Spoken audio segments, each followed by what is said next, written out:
കോഴിക്കോട് താമരശ്ശേരിയിൽ കെഎസ്ആർടിസിയും ലോറിയും കാറും കൂട്ടിയിടിച്ചുണ്ടായ അപകടത്തിൽ കെഎസ്ആർടിസി ഡ്രൈവർക്കെതിരെ കേസെടുത്തു. അശ്രദ്ധമായാണ് അപകട വളവിൽ വാഹനം ഓടിച്ചതെന്നാണ് പോലീസിന്റെ കണ്ടെത്തൽ. അപകടവളവിൽ അശ്രദ്ധമായി വാഹനമോടിച്ചതിനാണ് കെഎസ്ആർടിസി ഡ്രൈവർ ഓടത്തെരുവ് സ്വദേശി ജംഷീദ് അലിക്കെതിരെ പോലീസ് കേസെടുത്തിരിക്കുന്നത്. അപകടത്തിൽ കാർ ഓടിച്ചിരുന്ന എലത്തൂർ സ്വദേശി മുഹമ്മദ് മദൂദ് മരിച്ചിരുന്നു. അപകടത്തിൽ പരിക്കേറ്റ 12 പേർ കോഴിക്കോട് മെഡിക്കൽ കോളേജിലും താമരശ്ശേരി താലൂക്ക് ആശുപത്രിയിലും ചികിത്സയിൽ തുടരുകയാണ്. അപകടസ്ഥലത്ത് മോട്ടോർ വാഹന വകുപ്പും പോലീസും പരിശോധന നടത്തിയിരുന്നു.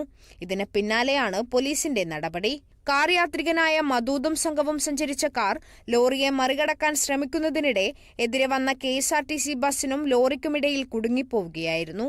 അപകടത്തിൽ ബസ് യാത്രക്കാരായ 9 പേർക്കും കാറിൽ മദൂദിനൊപ്പമുണ്ടായിരുന്ന മറ്റു 2 പേർക്കും പരിക്കേറ്റു. നിയന്ത്രണം വിട്ടുമറിഞ്ഞ് ലോറിയിൽ നിന്നും ഡ്രൈവർ പുറത്തേക്ക് തെറിച്ചു വീണെങ്കിലും പരിക്കേൽക്കാതെ രക്ഷപ്പെട്ടു. Kerala vision news, Kozhikode.